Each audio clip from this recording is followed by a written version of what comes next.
하나님 감사합니다. 거룩한 우리가 되게 하여 주옵소서. 우리가 가진 행실과 뜻과 정함으로 우리가 거룩해지지 않고 하나님의 이름을 붙잡고 하나님의 인도하심 안에 거할 때에 거룩해질 수 있음을 우리가 깨달으오니 날마다 이것을 소원하게 하시고 하나님 앞에 기꺼이 살아가는 우리들의 믿음이 되게 하여 주옵소서. 하나님, 이 시간에 말씀을 듣기를 원합니다. 찾아오시고 우리를 설득하시는 하나님 앞에 우리의 죄와 못난 것이 막지 않도록 주님 인도하시고 우리의 믿음의 마음을 열어 하나님의 앞에, 말씀 앞에 귀를 기울이며 찾아오시고 말씀하시는 하나님께 설득되어지며 이해될 수 있는 우리의 믿음이 되게 하여 주옵소서. 거룩하신 예수님의 이름으로 기도하옵나이다. 아멘. 오늘 말씀은 하박국에 있는 말씀을 저희가 함께 보도록 하겠습니다. 하박국서 1장 1절에서 4절까지의 말씀을 저희가 함께 보겠습니다. 제가 가진 성경은 구약 성경 1302면에 있습니다. 구약 성경 1302면 하박국서 1장 1절에서 4절까지의 말씀을 제가 봉독해 드리도록 하겠습니다. 선지자 하박국이 묵시로 받은 경고라. 여호와여, 내가 부르짖어도 주께서 듣지 아니하시니 어느 때까지리이까. 내가 강포로 말미암아 외쳐도 주께서 구원하지 아니하시나이다.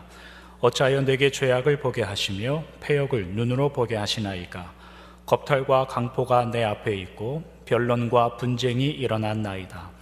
이러므로 율법이 해이하고 정의가 전혀 시행되지 못하오니 이는 악인이 의인을 애워쌌으므로 정의가 굽게 행하여짐이니이다. 아멘. 오늘은 하박국 의심에서 믿음으로 두 번째의 말씀을 저희가 함께 나눠보도록 하겠습니다. 우스갯소리로 한번 시작해 볼까요? 어느 날 한 성도가 천국에 올라갔더니 두 의사가 싸우고 있더라 합니다. 한 의사가 외과 의사인데 이분이 말하길, 내 직업이 제일 오래된 것 같다. 왜 그러느냐? 하나님이 하와를 만들 때에 아담의 갈비뼈를 빼는 그 모습이 우리가 평생 해왔던 일이기 때문에. 그러자 그 옆에 있던 마취 의사가 이야기합니다. 무슨 소리냐? 그 하와를 잠들어 수술하길 때 통증이 없이 수술하는 게 바로 내 일이었다. 이렇게 말을 합니다. 그러자 옆에 한 국회의원이 조용히 말을 하더랍니다. 태초에 땅이 혼돈하고 공허한 것이 누구의 일인지 아냐? 물론 우스갯소리입니다만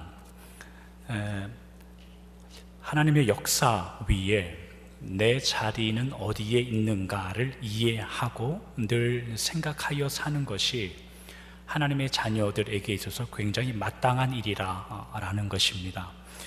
저희가 지난주부터 하박국서 강의를 시작하면서 지난주에 저희가 확인한 것이 뭐였냐면, 이스라엘이라는 역사 안에서 선지자라고 불려지는 분들, 그분들의 하시는 일의 특수성과 배경이 무엇인가에 대해서 저희가 지난주에 살펴보았습니다.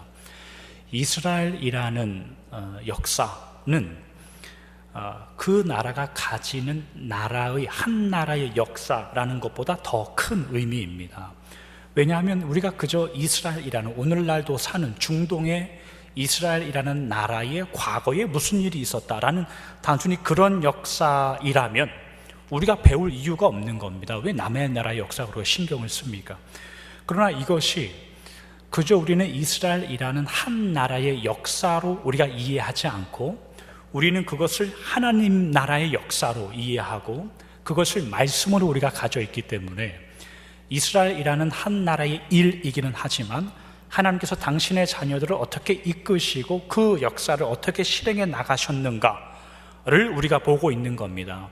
그러니까 여러분을 바라보실 때 하나님께서 여러분들의 이름을 쓰고 아무개의 인생이라고 쓰고 하나님은 내 나라의 역사라고 읽는단 말입니다. 그러니까 그냥 사시면 안 됩니다.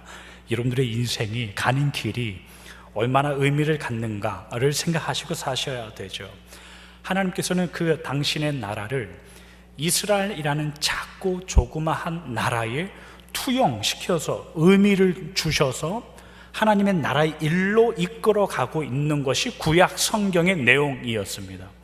이것이 이 하나님의 나라의 의미가 신약 성경으로 넘어오면 이스라엘이라는 한 나라의 일로 두지 않고 이제는 한 나라의 이야기가 아니라 교회라는 영적인 의미에서의 나라로 하나님이 전환시켜서 하나님의 역사를 그렇게 이끌어 가시는 거죠. 그러니까 오늘날 교회, 성도라고 불리는 우리들 역시, 여러분들 개인 역시 이 하나님 안에 하나님의 나라란 뜻 안에 포함되어져 있는 겁니다. 그러니까 예배 드리러 간다라는 의미도 마찬가지예요. 여러분들이 어느 한 날이 되어서 어느 한 장소에 가서 예배를 드린다라는 것보다 더 크죠. 하나님께서는 여러분들을 향하여 하나님의 어떤 일들을 해 나가시는데 우리는 어떠한 나라의 과정들이, 사건들이 어떻게 묶여지고 흘러가느냐를 소위 역사라고 부르죠. 어떤 나라의 역사. 그러니까 하나님이 여러분들의 개인적인 인생들을 보면서 하나님께서 가지신 생각은 내 나라의 역사가 어떻게 진행되어 가고 있다를 보고 계시는 거예요. 하나님께서 여러분들을 보실 때에 굉장히 특별한 의미를 가지고 있다는 뜻입니다. 이런 의미에서 보자면 우리가 어느 시대에 태어나서 어떤 시대를 살고 있는가가 아주 굉장한 의미를 갖죠. 우리가 어느 시대에 놓여 있고 여러분들이 어느 정황 가운데 보내졌는가를 이해하여 사는 것이 하나님 앞에 얼마나 중요한지를 모릅니다. 우리는 모든 세대에 걸쳐서 관여하지 않습니다. 다른 말로 하면 우리는 모든 나라의 모든 일에, 모든 세대에 걸쳐서 우리의 일을 하지 않습니다. 그러니까 쉽게 말하면 한국 사람은 한국에서 투표해야 되고 미국 사람은 미국에서 투표해야 돼요. 미국 사람이 한국 가서 감나라 배나라 그렇게 하지 못하죠. 우리가 관여할 수 있는 것은 우리가 있고 하나님께서 정해주신 그 자리에서 우리의 일을 한다는 거죠. 하나님의 나라의 일도 마찬가지예요. 성도라는 분들은 하나님께서 정해놓으신 각 세대에서 각 지역에서 하나님의 일을 하도록 부르심을 받은 분들입니다. 이것을 극명하게 잘 설명해 주는 분들이 성경에 있는데 그분들이 사사와 선지자들이었어요. 예를 들면 여러분들이 성경 사사기를 읽으면은 하나님께서 부패하고 타락한 범죄한 이스라엘을 회복시키고 깨닫게 하기 위하여 사사라는 분들을 선택했는데 이 사사분들이 일할 때는 반드시 어떤 사사가 선택이 되려면 그분은 정해진 한 사건이나 한 나라에 대하여 하나님이 일을 시키려고 사사들을 불러 세웠습니다.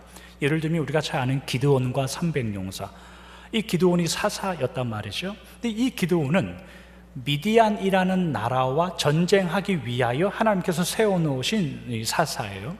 그리고 또 잘 아는 사사 삼손, 삼손이라는 사사는 하나님께서 블레셋이라는 나라와 싸워서 거기서 이스라엘을 구원하기 위하여 세운 사사예요. 그러니까 성경을 읽어보면 기드온이 미디안 나라와 싸웠지 기드온이란 사사가 블레셋과 싸웠다라는 성경 구절은 나오지 않습니다. 삼손이란 사사도 블레셋과 싸웠지 미디안이란 나라와 싸웠다라는 구절이 성경에 나오지 않습니다. 그 당시의 정황을 보면 미디안이나 블레셋이나 모두 이스라엘 나라의 주변에 살았던 그 당시로 따지면 강국들입니다. 이스라엘을 늘 위협했던 강국들인데 하나님께서는 누굴 특정한 사람을 선택하여 그 일을 시켜놨죠. 그러니까 선지자들도 마찬가지예요. 선지자들 역시 어느 시대에 어느 특정한 일을 위하여 하나님께서 고르셔서 그쪽으로 보내서 일을 하게 했습니다. 쉬운 예로 요나라는 선지자를 보면 요나는 니느웨라는 아수르의 수도로 보내서 복음을 전하도록 일을 시키기 위하여 선택된 선지자였었죠. 요나가 살던 시대에 이스라엘의 왕은 여로보암 2세였는데 여로보암 2세도 하나님 앞에 굉장히 범죄한 왕이었습니다. 그러나 뜻밖의 여로보암 2세의 죄를 들춰내고 회개를 촉구한 선지자는 호세아라는 선지자예요. 뜻밖의 요나는 여로보암이나 이스라엘에 대해서 죄에 대해서 아무 일도 하지 않는 것처럼 성경의 요나서가 그렇게 기록되어 있단 말이죠. 여러분들이 생을 마감하고 하나님 앞에 갈 때 하나님 물을지 모릅니다. 너 뭐 하다 왔냐? 하나님 바쁘게 살다 왔습니다. 이것도 하고 저것도 하다 왔습니다. 아니 그거 말고 너 내가 시킨 일 뭐 하다 왔냐? 라는 질문에 대해서 여러분들 할 말이 있으셔야 됩니다. 그 말을 가지고 하나님을 만날 준비를 하셔야 돼요. 누가복음 12장 48절 이런 데 보면은 하나님께서 많이 맡은 자에게 많은 것을 요구할 것이다, 그렇게 말씀하시는 장면이 있어요. 그것을 위해서 여러분들이 대답할 말을 가지고 있으셔야 돼요. 성도라는 분들은, 교회도 마찬가지고, 하나님께서 부르신 그 자리에서 다만 그의 일을 감당하고, 하나님은 이 모든 것들을 다 연합하고 하나로 만들어서 하나님의 역사라는 것을 이루어 가시는 그 일이 하나님 나라의 이 일이에요. 그러니까 여러분들은 각 개인마다 하나님 나라의 한 부분씩을 모두 감당하고 있는 겁니다. 에베소서 2장에 가면 이런 성경 구절이 있어요. 에베소서 2장 20절에 있는 말씀입니다. 너희는 사도들과 선지자들의 터 위에 세우심을 입은 자라. 그리스도 예수께서 친히 모퉁이돌이 되셨느니라. 사도들, 선지자들, 심지어 예수님마저도 하나님 나라의 일부분이다 라고 말해요. 사도와 선지자들도 터라는 한 가지의 터를 세워놓은 거고, 예수님은 좀 다른 표현이지만 예수님 때문에 하나님의 나라가 이루어지고 완성되었다라고 말하지만, 하나님은 모퉁이 돌이라는, 예수님으로 인하여 하나님의 나라가 다 끝났다라고 말하지 않고, 예수님조차도 너희들은 내가 했던 일보다 더 큰 일을 할 거다라고 말씀하셔서 예수님 자신이 없어서는 안 될 모퉁이 돌이 되셨지만 나머지의 하나님 나라의 일은 여러분들께 주셨다라는 겁니다. 그게 성도의 인생이죠. 그러나 이러한 마음을 가지고 선택된 길을 살아가더라도 살다 보니 하나님께서 나를 보내신 자리에 대한 경계가 모호해지는 경우가 옵니다. 외적인 요인 때문에 그렇기도 하고, 때로는 내적인 요인 때문에 그렇기도 하지만, 하나님께서 참으로 나를 부르신 자리가 여기가 맞느냐, 하나님께서 정말 나에게 이 일을 하라고 여기로 나를 보낸 것이냐라는 의심이 들 때가 아주 굉장히 많이 있죠. 우리의 믿음의 흔들림, 인생의 흔들림은 거기서 시작합니다.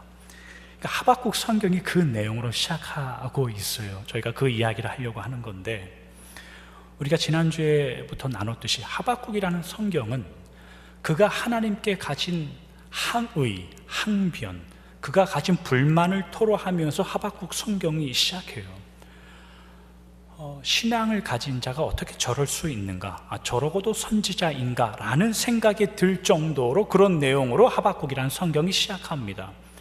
근데 단순히 그가 가진 개인적인 불평이나 하박국이라는 분이 가지고 있는 개인적인 절망에서 나오는 기도는 아닐 거예요. 왜냐하면 저희가 읽었던 오늘 본문 3절 같은 데 보면 내용이 죄악이 눈앞에 있고 겁탈과 공포와 강포 때문에 하박국은 그런 기도를 하는 겁니다. 그러면 이것이 이방인들의 죄나 아니면 하박국 선지자가 죄를 지은 모습이냐, 그게 아니라 4절에 기록된 말씀처럼 하나님의 말씀이 왜곡되고 진리가 변하는 이스라엘이 하고 있는 범죄에 관한 내용이었어요.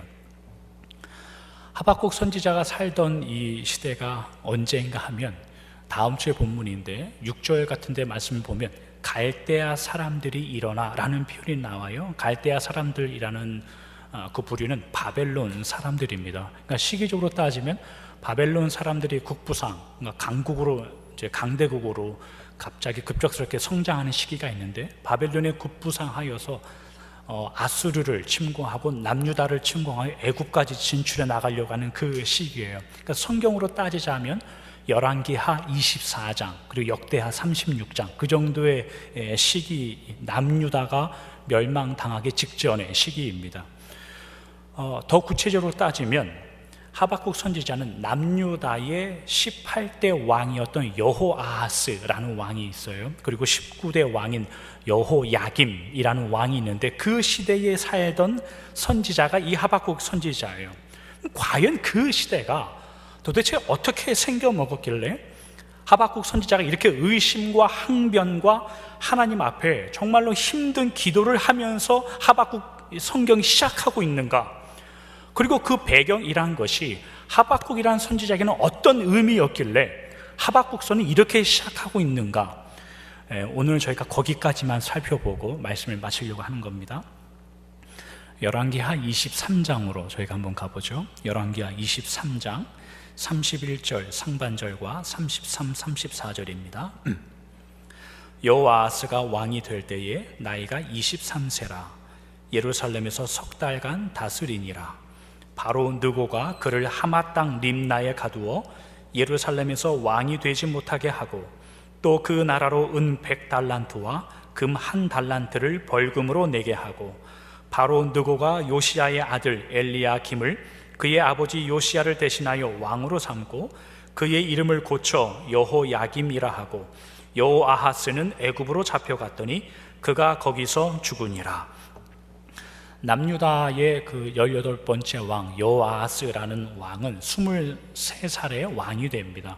그리고 3개월 동안만 왕 노릇을 합니다. 왜 이렇게 짧게 통치를 했던가 생각하면 애굽 왕 바로 느고라는 사람이 그를 잡아가서 애굽에서 죽였기 때문입니다. 애굽 왕 느고가 실제 이름이고 바로는 애굽 왕을 통칭하는 말이고 애굽은 나라죠. 그러니까 애굽 왕 바로 느고라는 사람이 이 여호아스를 잡아가고 그의 동생 엘리야김이란 동생이 있었는데 이 엘리야김을 데려다가 왕으로 세워버렸어요. 남유다에. 그리고 이 엘리야김을 이름까지 여호야김으로 고쳐서 너 내가 명령하는 대로 남유다 이스라엘을 통치해라. 그러고 형은 잡아가 버렸단 말이죠. 그리고 형은 잡혀가서 그 애굽에서 3개월 후에 죽는단 말이에요. 그 왕이 된 이 동생 엘리야김, 이 사람은 애굽 왕이 지어준 여호야김이라는 이름을 가지고 남유다의 19번째 왕이 되어 애굽의 지배를 받으며 이스라엘을 통치하는데 과대한 세금까지 징수하여 그것으로 애굽의 조공까지 바쳐가면서 왕노를 했던 그 왕이 이 여호야김이에요. 근데 이런 18대 왕이나 19대 왕의 이야기를 성경 말씀을 읽으면 누가 우리에게 생각나야 되냐면 그들의 아버지였던 남유다의 17번째 17대 왕인 요시야가 생각이 나야 돼요. 요시야가 누구였냐면 우리가 2주 전까지 살펴봤던 왕이었죠. 그는 어렸을 때 왕이 되었고 신앙의 개혁을 하는 도중에 성전을 수리하면서 성전에서 하나님의 율법책, 말씀을 발견하였습니다. 그리고 그 말씀에 따라 이스라엘을 신앙 개혁하여 믿음으로 이끌려고 했던 그 왕이 17대 왕 요시야였단 말이에요. 근데 저희가 살펴보지는 않았지만 2주 전까지 열왕기하 23장 마지막 이 요시야 17대 요시야 왕의 마지막을 보면 그가 애굽과 전쟁하다가 죽는단 말이에요. 전사한단 말이죠.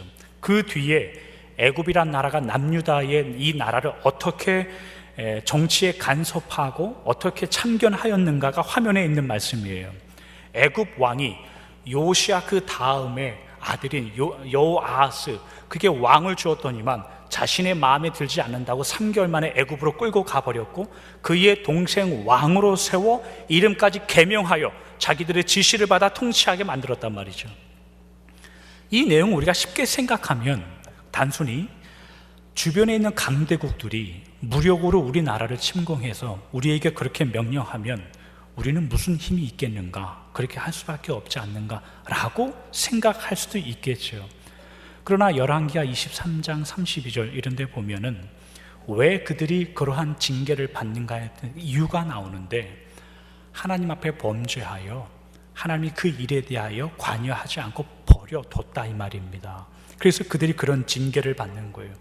이 시대에 활동했던 선지자가 하박국이었어요. 근데 하박국 외에 또 선지자 한 분이 계셨었는데 그분의 이름이 예레미야예요. 예레미야. 그래서 예레미야 성경을 읽으면 이 시대에 도대체 남유다 사람들이 어떠한 상황에 있었고 어떠한 범죄를 지었는지 힌트들이 거기에 나오는데 예를 들면 이런 구절들이요. 예레미야 22장 11절에 있는 말씀입니다. 여호와께서 유다 왕 요시야의 아들 곧 그의 아버지 요시야를 이어 왕이 되었다가 이곳에서 나간 살룸에 대하여 이와 같이 말씀하시니라. 그가 이곳으로 다시 돌아오지 못하고, 이곳으로 다시 돌아오지 못한다는 건 애굽에 끌려가서 이제 곧 죽는다는 의미인데, 요시야를 이어 왕이 된 살룸이라고 나오는데, 이 살룸은 여호아하스 형, 왕이 된 형 여호아하스의 다른 별칭이에요. 다른 이름이에요. 이 시대의 이스라엘 남유다가 어떤 사회, 어떤 죄악 가운데 있었냐면, 예레미야 22장 3절에 보면 이런 성경 구절이 있습니다. 여호와께서 이와 같이 말씀하시되 너희가 정의와 공의를 행하여 탈취당한 자를 압박하는 자의 손에서 건지고 이방인과 고아와 과부를 압제하거나 학대하지 말며 이곳에서 무죄한 피를 흘리지 말라. 이스라엘의 사회가 불의가 있고 탈취가 있고 압박과 학대와 무죄한 피를 흘림이 있었던 그런 시대였습니다. 그런 시대라면 왕이라도 정신을 차리고 있어야 되잖아요. 왕이라도 정신을 똑바로 차리고 있어야 되는데, 왕이 어떤 일을 자행하냐면 13절에 보니 이런 성경 구절이 있습니다. 불의로 그 집을 세우며 부정하게 그 다락방을 지으며 자기의 이웃을 고용하고 그의 품삯을 주지 아니하는 자에게 화 있을진저. 불의한 나라를 믿음으로 정비하는 왕이 아니라, 물론 이 구절 앞뒤에 여러 가지 상황들이 나오는데 예를 든 구절들만 저희가 읽고 있는 겁니다. 왕이라는 자들은 자신의 권력을 이용하여 자신의 재산을 증식하는 왕으로 나옵니다. 백성들의 피를 빨아먹고 있는 거죠. 이런 시대적인 배경과 왕이 있으면, 그러면 선지자들이라도 정신을 똑바로 차리고 있어야 될 거 아닙니까? 하나님의 말씀을 가지고 있는 이 선지자들이라도. 근데 이 선지자들이 어떤 일을 자행하는지 계속해서 기록되고 있어요. 23장 16절입니다. 만군의 여호와께서 이와 같이 말씀하시되 너희에게 예언하는 선지자들의 말을 듣지 말라. 그들은 너희에게 참된 것을 가르치나니 헛된 것을 가르치나니 그들이 말한 묵시는 자기 마음으로 말미암은 것이요 여호와의 입에서 나온 것이 아니니라. 선지자들은 어떤 일을 자행하고 있었냐면, 죄악에 동조하고 하나님의 말씀이라고 전하는 것들이 돈을 받고 뇌물을 받고 그들이 듣고 싶어 하는 말을 하고 자기가 하고 싶은 말을 하면서 이것이 하나님을 위한 것이고 하나님의 말씀이다라고 거짓을 내뱉는 시대가 그 시대였어요. 아주 총체적으로 난국인 시대예요. 아주 아무것도 가능성이 없던 시대에 그 시대에 하박국이 살고 있었단 말이에요. 그러면 하박국이 그런 시대에 선택을 받아 하나님의 말씀을 증거하는 자로, 선지자로 살고 있었더라면 과연 그는 무슨 일을 했어야 됐을까요? 여러분들이 그 자리에 있었다고 한번 생각해 보죠. 우리가 하나님이 이 시대에 태어나게 하지 않고 만약 그 시대에 태어나게 하셔서 하나님의 일을 감당하게 하셨더라면 여러분들은 그런 이스라엘 백성들과 왕과 선지자들 앞에서 무슨 말을 하겠습니까? 간단하죠. 돌아와라, 회개해라, 그러면 죽는다. 이러한 말을 하박국이 분명히 했을 거란 말이에요.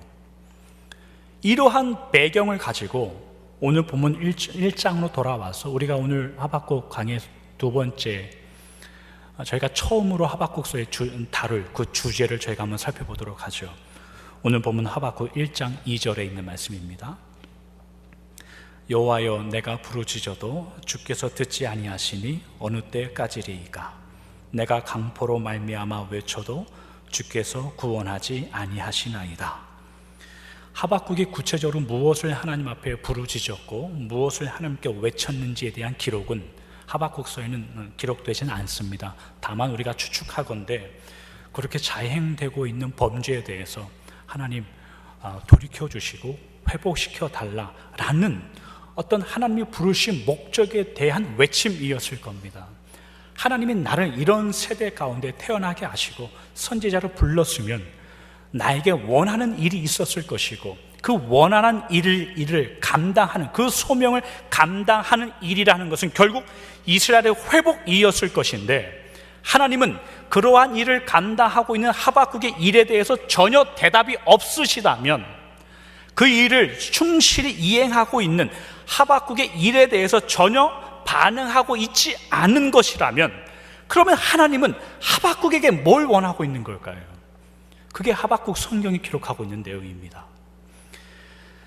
만약 하나님께서 하박국을 보내서 내 일을 하라고 보내신 그 자리가 하박국이 그거인 줄 알고 열심히 일을 하고 있는데도 불구하고 아무런 변화가 있는 것에 대하여 항변하여도 하나님은 그것에 대해 대꾸하지 않고 듣지도 않고 응답도 없는 것이라면, 그러면 하박국 성경을 통하여 하나님은 우리에게 뭘 이야기하려고 하시는 것이고, 그 하박국은 무엇을 증명하기 위하여 보내졌을까요?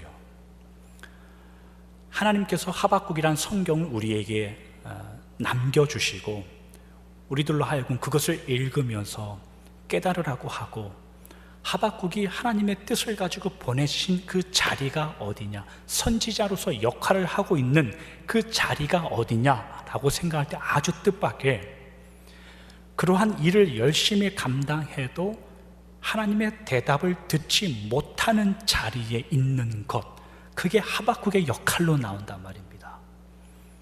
이와 비슷한 분이 계셨는데 호세아 선지자죠. 호세아 선지자. 여로보암 2세의 시대에 열심히 꾸중하고 훈육했는데, 호세아 선지자가 보내진 자리가 어디냐면 호세아 1장 2절에 처음부터 등장하는 내용이 뭡니까? 너는 가서 음란한 여인을 아내로 데려와라. 그리고 음란한 자식을 낳아라. 아니, 선지자가 그게 할 일입니까? 그거 하면 이스라엘 백성들이 과연 하나님의 말씀이다라고 그걸 받겠냐 이 말이죠. 호세아 선지자는 어디 가서 할 말이 없는 자리로 보내진 선지자로 세움을 받습니다. 얼마나 기가 막힌 운명인지 모르죠. 하박국도 마찬가지예요. 그가 하나님께 보내심을 받아 하나님, 여기가 내 자리입니다 라고 알고 열심히 그 일을 해봤는데 하나님은 응답하지 않는 자리로 하박국을 보내고 거기에 대한 외침과 항변을 성경으로 남겨서 우리에게 내용으로 주신다 이 말입니다.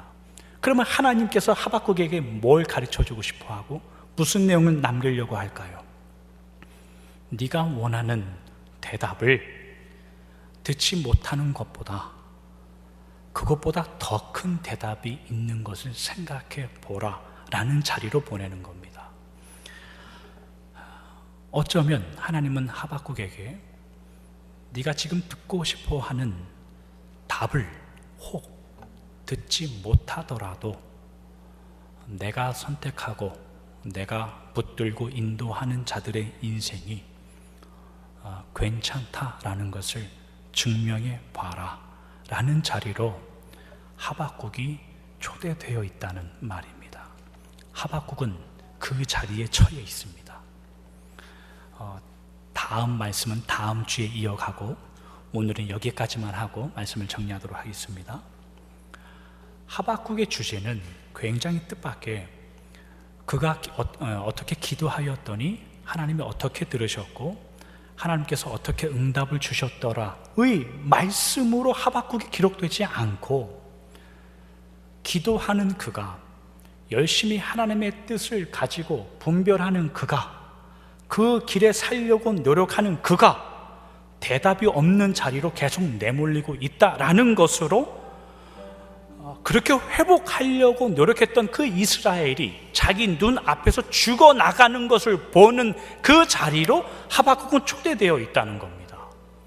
그래서 하박국은 굉장한 의미가 있죠. 왜냐하면 우리 모두가 동의하듯이 아주 비슷한 현실에 우리는 직면합니다. 거의 모든 분들이 어떤 비슷한 현실에 직면하냐면 기도하여도 속이 시원하지 않다는 거죠.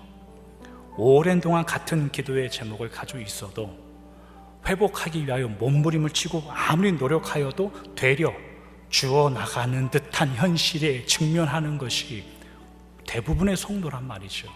그럴듯하게 여기 와서 앉아 계시지만, 우리 모두가 그럴듯한 얼굴을 가지고 주일날 오지만 실상은 속은 새카맣게 타고 들어가고 있단 말이죠. 기도하여도 찬송하여도 예배에 충실하여도 도대체 하나님, 나를 뭐 하려고 지금 여기 있게 하고, 뭐 하려고 기도의 자리로 이끄시고, 뭐 하려고 말씀을 배우고 말씀을 읽는 자리로, 예배 드리는 자리까지 불러오시는 겁니까? 라는 자리인데 하박국과 비슷한 자리로 우리는 늘 불려다닌단 말이죠. 이에 대해 하나님의 답변이 너무 간단하죠. 그래서 우리는 서운한 겁니다. 너무나 간단한 대답은 뭐냐면, 지금 답이 없어도 괜찮다라고 여기고 믿고 한번 살아봐라 라는 그런 내용이에요. 고통 속에 답이 따로 있다고 한번 생각해 보고, 하나님 앞에 항변하는 것에 대하여 더 큰 답이 따로 있다고 생각하고 믿어봐라 라는 하나님의 대답입니다. 우리는 너무 서운하죠. 우리는 어떤 마음을 갖냐면, 하나님, 우리가 회개했으니 응답해 주십시오, 하나님을 의지하겠사오니 응답해 주십시오 라고 하면 사실은 쉽습니다. 신앙생활은 쉬워집니다. 교회생활은 쉬워집니다. 그러나 아무리 그렇게 마음을 먹어도 그렇게 되지 않죠. 그래서 쉽지 않은 거죠. 그러나 하나님이 여러분들을 어디까지 이끌어 가실지, 어떠한 고백까지 이끌어 가실지 하박국 성경을 통해서 배우시길 바랍니다. 시편 57편에 있는 말씀인데, 다윗의 고백입니다. 시편 57편 9절에서 11절에 있는 말씀입니다. 주여, 내가 만민 중에서 주께 감사하오며 문 나라 중에서 주를 찬송하리이다. 무릇 주의 인자는 커서 하늘에 미치고 주의 진리는 궁창에 이르나이다. 하나님이여, 주는 하늘 위에 높이 들리시며 주의 영광이 온 세계 위에 높아지기를 원하나이다. 시편 57편을 여러분들이 성경을 펴서 보시면 그 제목이 뭐라고 달려있냐면, 다윗이 사울을 피해 동굴에 숨어 있을 때에 지은 시, 이렇게 나온단 말이죠. 사무엘상 22장의 배경인데, 사울이 다윗을 잡고 죽이려고 하자 도망 다니다가 그래도 안전하게 숨이라도 돌릴 수 있을 만한 곳이 동굴이니까 거기에 들어갔다 이 말입니다. 거기 들어가서 자신의 신생을 바라보며 하나님 앞에 지은 시가 이 시편 57편에 있는 시인데, 이 고백을 보면 내가 만민 중에 하나님 앞에 감사합니다. 외롭게 혼자 동굴에 갇혀 있는데 만민을 본다 이 말이죠. 만민. 동굴은 낮에도 밤이고 뭐 별도 없고 햇볕도 없지 않습니까? 빛도 없고 아무것도 없는 상황에 다윗은 주의 인자가 하늘에 미치고 주의 영광이 온 세계에 충만합니다를 봅니다. 거기가 성도가 나아갈 수 있는 그 한계의 끝이 아닌가 생각합니다. 보일 수 없는 그 자리에서 만민을 볼 수 있는 믿음, 해결될 수 없는 그 상황에서, 외로운 그 자리에서 하나님의 영광이 온 세계에 충만합니다를 고백해낼 수 있는 그 성도의 깊이, 그것이 하나님께서 여러분들을 향한 마음이라면 하박국 성경을 읽으면서 하나님, 그 길로 우리도 걸어가겠고, 하나님, 저도 그 길로 걸어가 보겠습니다 라는 다짐과 하나님 앞에 서원과 결단을 하여 여러분들의 믿음이 그렇게 깊어지는 말씀 되기를 주님의 이름으로 축원합니다. 기도하겠습니다. 하나님, 감사합니다. 하박국 선지자가 하나님의 말씀을 들고 온 나라가 무너지고 넘어질 때에 그는 그의 일을 감당했습니다. 그러나 뜻밖의 하나님께서 그를 세우시고 하박국이라는 그 말씀을 우리에게 주신 그의 목적과 그 하박국 선지자의 자리는 그래서 이스라엘을 회복시키고 이스라엘을 다시 살린다는 내용이 아니라, 그가 그의 일을 하더라도 아무런 응답이 없는 그 자리였고, 그 자리에 있는 자들이 어떻게 하나님을 믿어야 되는가, 그것을 증명하도록 부르신 자리였습니다. 그것을 이해하기 전까지는 그 자리가 얼마나 고난이며 얼마나 외로운 자리인 것을 우리가 압니다. 하나님, 우리의 믿음의 인생도 마찬가지입니다. 우리가 어느 자리에 있든지 어느 길로 하나님 우리를 인도하시든지 하나님의 뜻을 붙잡고 믿음을 붙잡고 말씀을 붙잡고 살아가면 회복할 줄 알고, 하나님의 응답이 있을 것으로 우리가 성경을 통해서 배웠습니다. 그러나 현실 가운데 더 힘듦을 경험하고 막힘을 경험합니다.